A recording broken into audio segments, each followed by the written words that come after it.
আসসালামু আলাইকুম বন্ধুরা, কেমন আছো? আশা করি আল্লাহর রহমতে সবাই ভালো আছো। বরাবরের মতো আজকের আয়োজনে তোমাদের জন্য থাকছে অসম্ভব মজার একটি রেসিপি, আনারসের জেলি। খুব সহজে এবং অল্প উপকরণেই তোমরা বাড়িতে তৈরি করে নিতে পারো এই আনারসের জেলি। সকাল বিকেলের নাস্তায় রুটির সাথে বা পাউরুটির সাথে একদম পারফেক্ট একটি রেসিপি। অনেক সময় বাচ্চাদের টিফিনেও কিন্তু সুন্দরভাবে এই জেলি দিয়ে দিতে পারো, যে কোনো রুটি অথবা পাউরুটির সাথে। দেখবে বাচ্চারা খুবই পছন্দ করবে এবং বাজারের চেয়ে পারফেক্ট একটা সুন্দর রেসিপি বাড়িতেই তৈরি করে ফেলতে পারো। তো চলো বন্ধুরা, আজকের ভিডিও শুরু করি কিভাবে তৈরি করেছি খুব সুন্দর এই জেলি রেসিপিটি। তো এখানে আমি অনেক বড় সাইজের একটা আনারস নিয়ে নিয়েছি এবং একদম পরিপক্ক রসালো। ঠিক রসালো দেখেই কিন্তু আনারসটা বাছাই করে নেবে। তারপর ছিলে এভাবে ছোট ছোট আমি টুকরো করে নিয়েছি, দেখতেই পাচ্ছ টুকরোগুলো। এরপর আমি এই টুকরোগুলোকে একটা গ্রাইন্ডারে দিয়ে আমি রস বের করে নেব। তো দেখো গ্রাইন্ডারে দিয়ে নিচ্ছি এবং ভালোভাবে পেস্ট করে নেব। তো দেখো পেস্ট করা হয়ে গেলে ভালোভাবে ছেঁকে নিতে হবে। মূলত জেলি করার জন্য আমাদের লাগছে রস।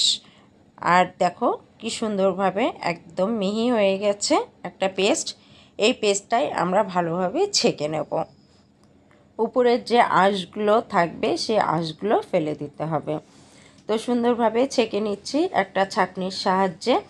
আর এই রসগুলো থেকে আমার মোট 2 কাপ পরিমাণ রস হয়েছে। তো আসলে জেলি তোমরা কতটুকু তৈরি করবে তার উপরে রস তোমরা নির্বাচন করবে যে কতটুকু আনারস দিয়ে জেলি তৈরি করবে। তো বন্ধুরা এভাবে দেখো একদম একটা আঁশ বের হয়ে গেছে, এগুলো ফেলে দেব। এগুলো থাকলে অবশ্যই জেলিটা দেখতে ভালো দেখায় না। তো এখানে 2 কাপ পরিমাণ কিন্তু আমার আনারসের রস হয়েছে।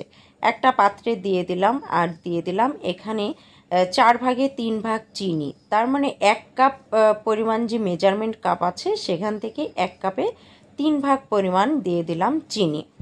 তবে মিষ্টিটা তোমরাও নির্বাচন করে নেবে যে কে কেমন মিষ্টি খেতে পছন্দ করো।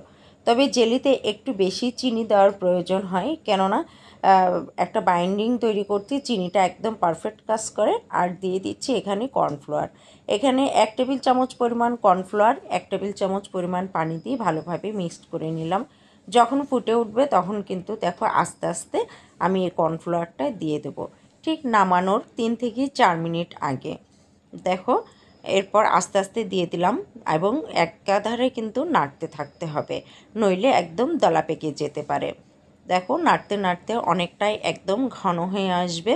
আর এর কালার কিন্তু আমি কোনো কালার মিক্সড করিনি, একদম পারফেক্ট যে কালারটা আছে এটাই আমি ব্যবহার করেছি এবং অন্য কোনো ফ্লেভারও ব্যবহার করিনি। দেখতেই পাচ্ছ এর টেক্সচারটা কেমন হয়েছে, একদম ঘন একটা ভাব। আমি একটা ঠিক পিরিচের উপরে বাটিতে নিয়ে দেখলাম, দেখো যখন দেওয়ার পরে আমি কাত করব এবং গড়িয়ে পড়বে না, তখন বুঝতে হবে যে ঠিক আনারসের জেলিটা জমে যাবে। অবশ্য গরম অবস্থায় গড়িয়ে পড়ে, অনেক সময় ঠান্ডা হয়ে গেলে একদম পারফেক্টভাবে থকথকে ভাব চলে আসবে। তো আমি নামিয়ে নিলাম, আর 3 থেকে 4 মিনিট আমি ফ্যানের বাতাসে একটু নেড়ে চেড়ে তারপর আমি ঢেলে নিলাম। একবারে গরম অবস্থায় ঢালতে গেলে অনেক সময় জারটা ভেঙে যেতে পারে।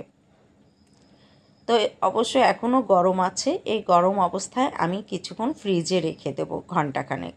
তো ঘন্টাখানেক পর ফিরে আসলাম, দেখো খুব সুন্দরভাবে একটা ঘন জেলি তৈরি হয়ে গেছে। আর এর ফ্লেভারটা যে কত অসাধারণ সুন্দর এবং খেতেও যে সুন্দর আমি তোমাদের ভাষায় বোঝাতে পারবো না।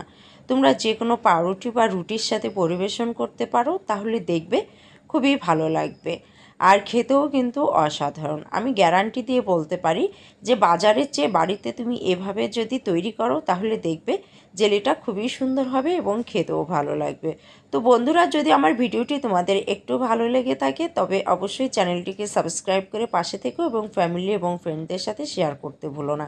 সে পর্যন্ত ভালো থেকো, সুস্থ থেকো, আল্লাহ হাফেজ।